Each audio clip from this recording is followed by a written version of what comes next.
He never thought living next to Karen could turn into a nightmare. At first, she seemed like just another neighbor, smiling, talking, checking on everyone, making sure the lawns looked perfect. But soon, the smile felt strange, almost fake, and the constant attention became uncomfortable. Karen wasn't just any neighbor, she was the kind of person who liked to control everything. And when his father got sick, things started to go way too far. It all began one rainy evening. The man's father had been in the hospital for a few weeks after a serious heart attack. He was stable but very weak. The family visited every day, worried, praying, and hoping he would get better. The narrator, his son, stayed close to his father's side, watching the doctors, listening to the monitors, and trying to stay calm. But calm was something Karen had no interest in letting anyone feel. Karen started by showing up at the hospital unexpectedly. At first, she claimed it was concern, but soon it became clear that she wanted control. She questioned the nurses, peeked into rooms, and made comments about the hospital's decisions. "Why isn't he on a stricter plan?" she asked one nurse, her tone sharp and judging. The nurse smiled politely, trying to ignore the strange energy Karen brought with her. But the narrator noticed it immediately. Something about her presence made the room tense, as if the air itself was warning them. Back home, Karen's obsession grew. She wrote letters to the HOA, not about normal neighbor complaints, but about the family's personal life. She suggested rules for how they should behave, what they should do, and even questioned their decisions regarding the father's hospital care. At first, it was easy to ignore her. Everyone ignored strange neighbors from time to time. But Karen didn't stop. She seemed to watch everything, waiting for a chance to step in. The narrator couldn't explain why Karen's attention felt dangerous, but deep inside, he knew something was wrong. One day, he received a call from the hospital. The nurse on the line sounded uneasy. Karen had asked strange questions again, questions that were too personal, too invasive. She didn't ask as a friend, she asked as someone who wanted to take control. His heart sank. How could a neighbor become so involved in a private family tragedy? It got worse. Karen began talking to other neighbors, telling them how the family was handling things incorrectly. She suggested that they should intervene, but the family didn't know what was best. People in the neighborhood were confused. Some felt she was just overstepping, but the narrator felt a chill down his spine. Karen wasn't just overstepping, she was obsessed. She was planning. One evening, as the narrator sat by his father's bedside, Karen appeared in the hospital hallway again. She smiled, holding a clipboard full of notes. "I just think there's a better way to manage this," she said, her voice calm but strange. The narrator's stomach turned. There was something cold about her smile, something that didn't belong in a hospital. His father, weak and tired, didn't notice her, but he felt the tension in the room anyway. The narrator remembered thinking, how did a neighbor become part of my father's life? How could someone care this much, and in such a dangerous way?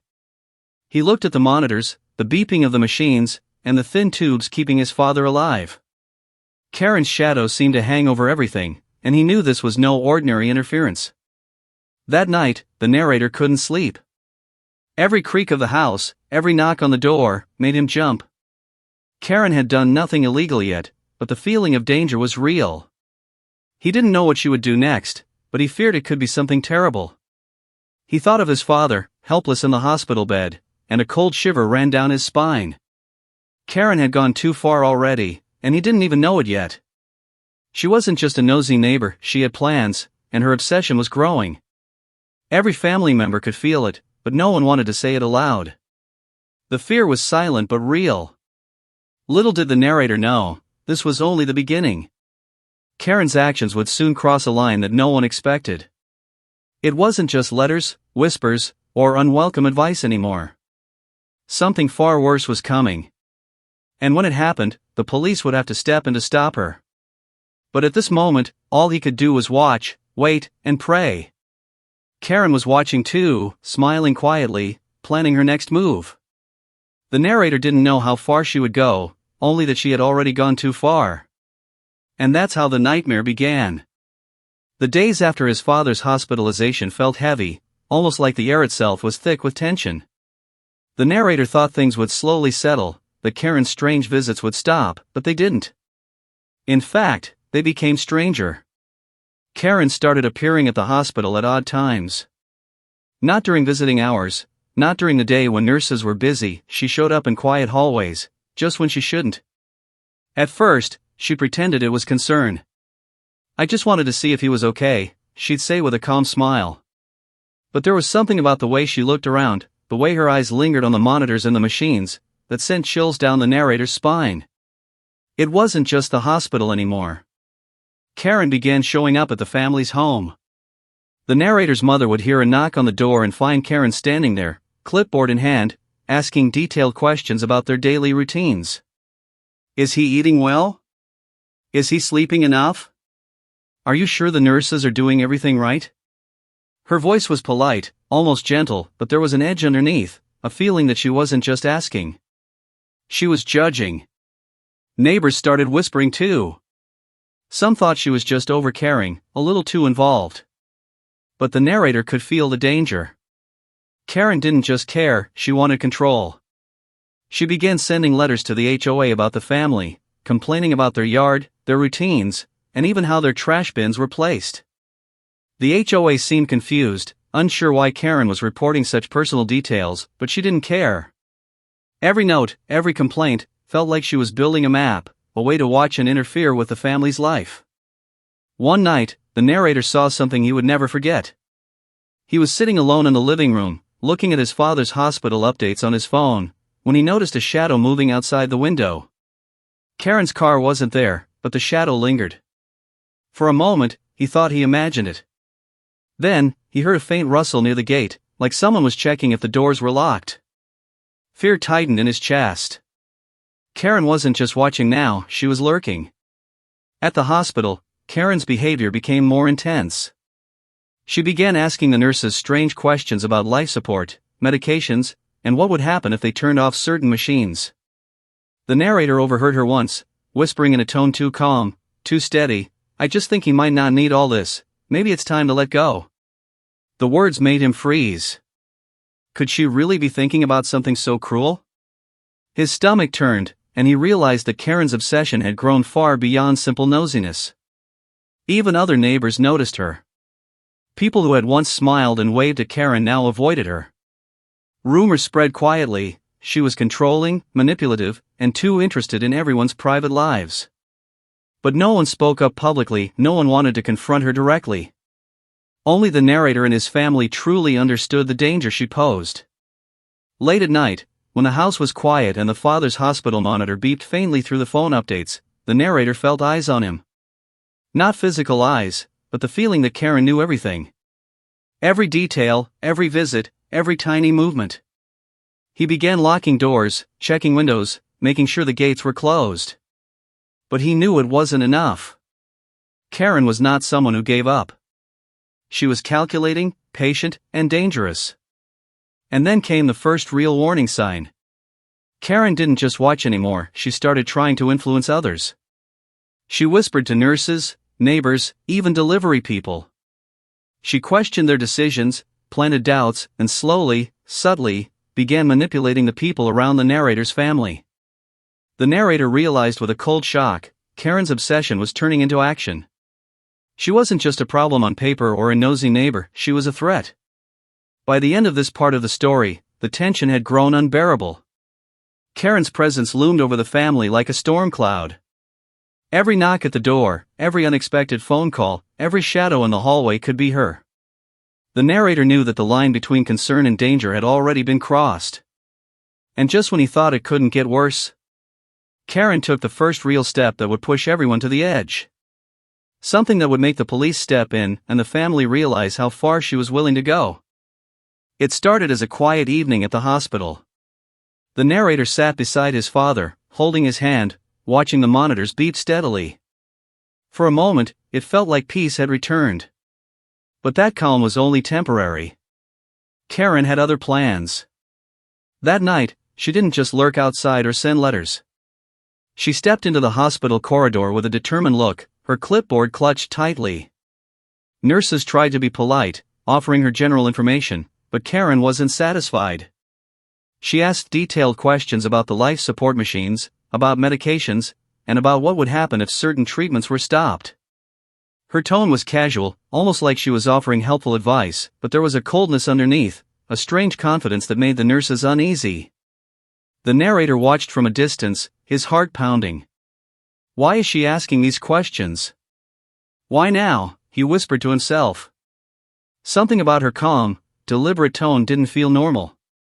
She was testing boundaries, seeing how far she could go. And worse, she was learning. After that night, her attempts became bolder. She called the hospital multiple times, asking for updates on his father's condition. She insisted on speaking to doctors, even though she had no right. One of the nurses finally warned the narrator privately, "He's stable, but she's asking dangerous questions. She shouldn't know some of these things." The tension at home grew too. Karen began making unexpected visits, saying she wanted to help with decisions. Her words sounded innocent on the surface, but the narrator felt the danger behind them. Every suggestion she made seemed designed to influence someone in power, someone who could actually make changes. Then came the first real threat. One afternoon, the narrator returned home to find a note slipped under the door. It was Karen's handwriting. Simple words, but terrifying. Sometimes letting go is the best choice. Think about what's really best for him. His hands shook as he read it. This wasn't about HOA rules or nosy neighbor complaints anymore. This was a direct manipulation of his father's life, a suggestion that someone should act and that someone could be her. Fear gripped the family. They started noticing other subtle signs.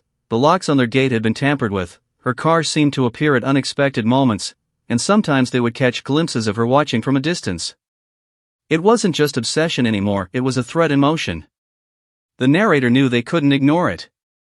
Karen's behavior had escalated from annoying to dangerous. She wasn't just interfering with their lives, she was attempting to control life and death decisions. Every phone call from the hospital, every note, every shadow she cast felt like a warning. She was testing how far she could go. The family tried to stay calm, but the fear was real. They began documenting everything: calls, letters, visits, and even the small moments when Karen's presence felt like a shadow over their daily lives. The narrator realized that this was no ordinary neighbor conflict. Karen's obsession had become obsessive, calculated, and frighteningly personal. That night, as the narrator sat beside his father, he felt a heavy weight settle on his chest. He knew it wasn't enough to just watch and hope.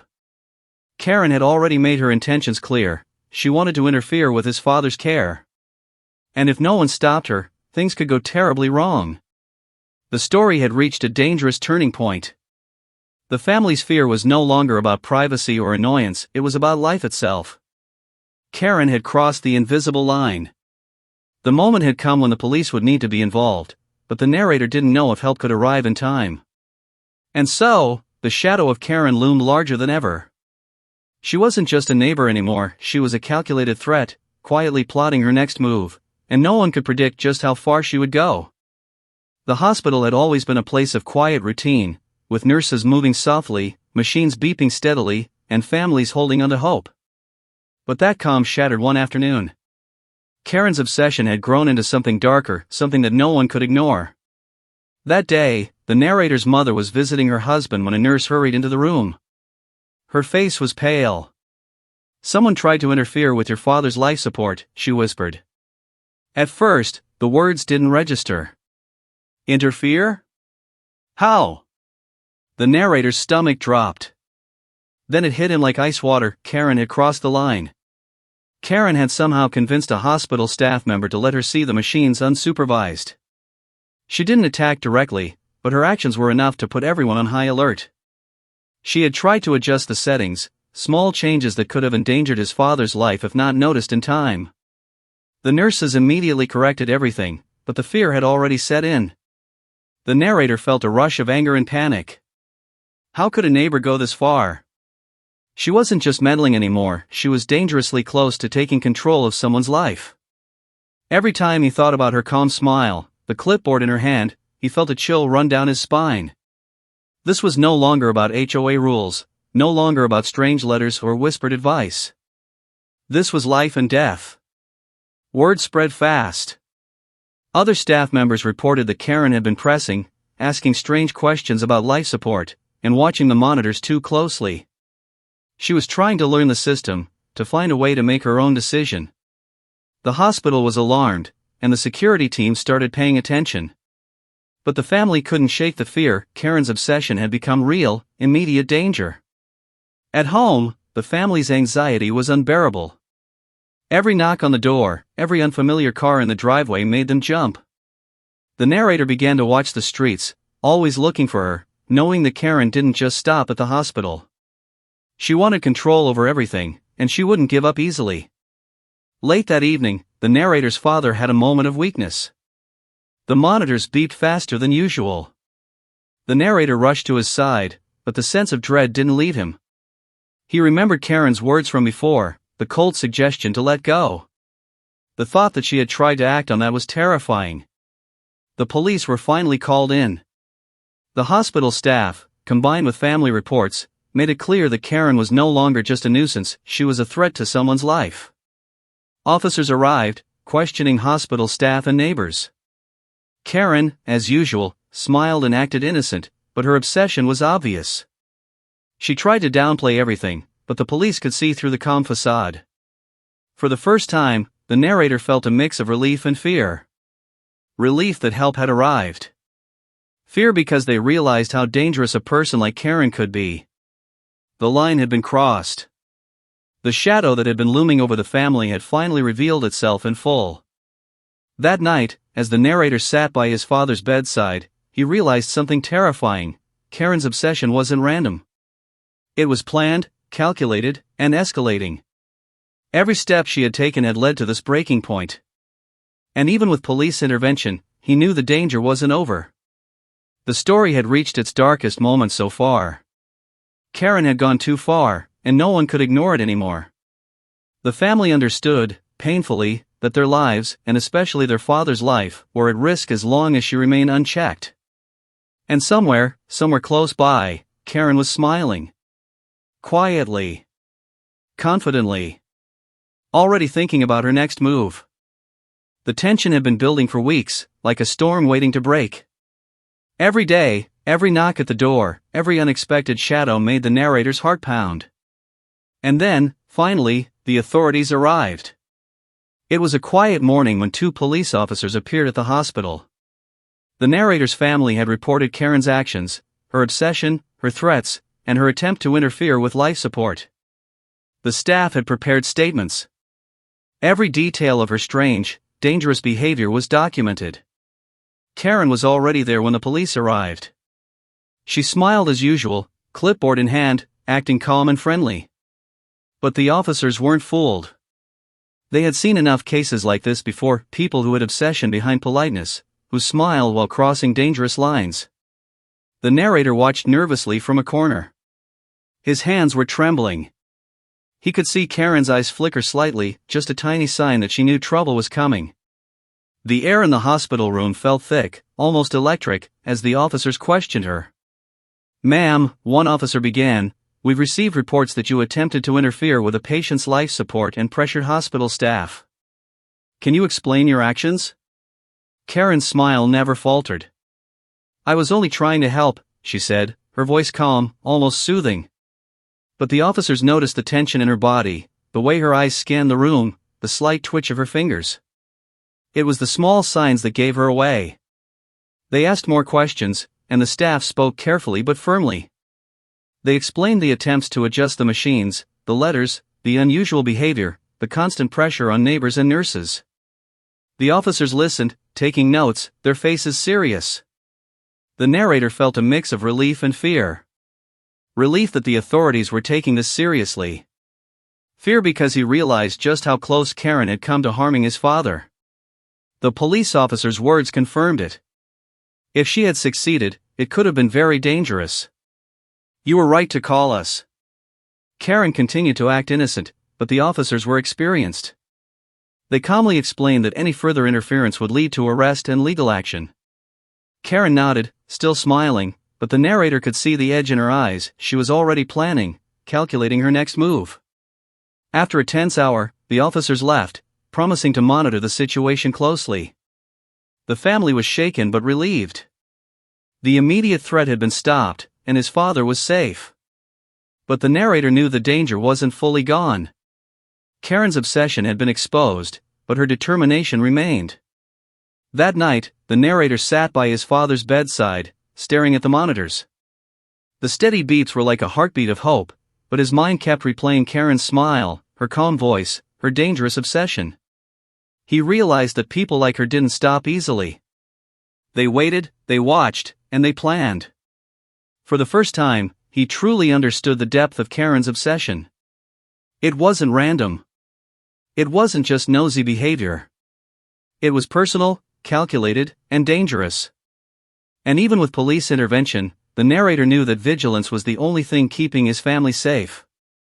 As he looked out the window at the quiet neighborhood, he felt a shiver. Karen's car wasn't there. But he knew she was somewhere, watching, waiting. The confrontation had ended for now, but the war was far from over. The shadow of Karen lingered, stronger and darker than ever. Even after the police intervention, the house felt different. The narrator could sense it in the quiet moments, the way the wind rattled the windows, the way shadows stretched across the walls, the way a sudden knock or rustle made his heart skip. Karen's presence hadn't disappeared, it had only shifted. The police had warned the family to stay vigilant, to document everything, and to report any unusual activity immediately. The family tried to move on, focusing on his father's recovery. But Karen's influence lingered like a dark cloud. The letters hadn't stopped completely. The HOA continued to receive complaints, all written in her careful, neat handwriting. Some were small yard issues, parking rules, but hidden among them were subtle suggestions about the family's personal life, questions about medical care, and comments meant to provoke doubt and fear. The narrator noticed the effect on his father and mother. His father, weak but recovering, became unusually tense whenever Karen's name came up. His mother jumped at every knock on the door or unexpected phone call. The family realized that Karen's obsession wasn't just about action, it was about control, about making them feel powerless even when she wasn't there. Karen's manipulations weren't always obvious. Sometimes it was a quiet comment to a neighbor, "I'm just concerned about them, you know." Other times, it was a well-timed question to hospital staff or HOA members, planting doubt, making people second-guess decisions. She had learned to influence without touching, to control without direct confrontation. One evening, the narrator received a message from a neighbor. "Karen was asking questions about your father again. She wants to know if he's ready to leave the hospital." Fear gripped him. Even with police involvement, Karen's obsession had shifted from direct action to manipulation, and that made her unpredictable. The family tightened their routines. They changed schedules, monitored visitors, and avoided unnecessary interactions. But no matter how careful they were, the sense of being watched remained. The narrator realized that Karen had already invaded their lives in ways that were subtle, psychological, and lasting. She had left a mark, a shadow over their sense of safety. At the same time, the narrator began reflecting on Karen's behavior. She hadn't acted out of kindness or concern. Every action was deliberate, every smile calculated, every suggestion a form of control. She thrived on influence and fear. Understanding this didn't make him feel safer, it made him more alert, more wary. Yet, amidst all the tension, there was a small relief. The family knew the police were monitoring her. The immediate threat to his father's life was gone. They had survived the closest brush with danger. But the narrator understood one harsh truth: Karen wasn't someone who gave up easily. She had already proven that she would plan, watch, and wait. That night, as he sat beside his father's bed, the narrator felt the lingering chill of uncertainty. Karen's shadow was still there, even if unseen. He realized that surviving her wasn't just about preventing direct actions, it was about being vigilant, cautious, and ready for anything. The story had moved from a direct threat to psychological tension. The danger was now in the waiting, in the subtle manipulations, in the constant uncertainty. Karen had gone too far already, but the possibility of her next move hung like a cloud over the family. And somewhere, unseen, Karen smiled. Quietly. Calmly. Waiting for the right moment to reappear. The days after the police intervention were tense, but the family began to breathe a little easier. His father was recovering steadily, the monitors showing steady beeps that felt like tiny victories. But the narrator knew the danger wasn't completely gone. Karen was still out there, still watching, still waiting for the perfect moment. One afternoon, a formal notice arrived from the HOA. It was clear, direct, and final. Karen was being restricted from contacting the family or interfering in their lives. The letter made the narrator's heart race. Part of him wanted to feel relief, but another part couldn't shake the memory of her calm, calculating smile. Karen tried to appear innocent, of course. She continued to show her familiar polite demeanor, smiling at neighbors, waving as if nothing had happened. But the family and the police knew better. Every action, every glance, every whispered question was a reminder that she had crossed dangerous lines before and could do so again. The narrator realized that the battle wasn't about anger or revenge. It was about vigilance, awareness, and protecting the ones they loved. Karen's obsession had taught him that some people didn't follow normal rules of decency. Some people crossed lines that most couldn't even imagine. And while the immediate threat was gone, the lessons lingered. Even with Karen restricted, her shadow remained. The narrator and his family kept small routines, locks, cameras, careful visits, and constant updates to the police. They learned to recognize the subtle signs of obsession, manipulation, and control. Every unexpected knock or glance outside the window reminded them of the thin line between safety and danger. And yet, there was a strange mix of relief and determination. They had survived. They had protected his father. Karen had been stopped, but not entirely defeated. She would remain a story, a warning of how obsession could grow quietly, then strike dangerously close to home. As the narrator watched his father sleep peacefully for the first time in weeks, he reflected on the ordeal. Karen's actions had been extreme, terrifying, and unpredictable. But he had learned something important: awareness, courage, and action could protect those we love even against people who seemed ordinary on the outside. The camera of his mind lingered on the familiar smile he would never forget, the smile that had once hid danger behind politeness. He knew that some neighbors were just annoying, some were nosy, but some went too far. And while this chapter had ended, the shadow of Karen would always serve as a reminder: vigilance was the only shield against obsession like hers.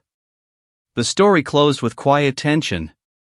The narrator and his family had survived, the immediate danger had passed, but Karen's presence, unseen and calculated, lingered just beyond the neighborhood, a subtle, chilling reminder that some people didn't just cross lines.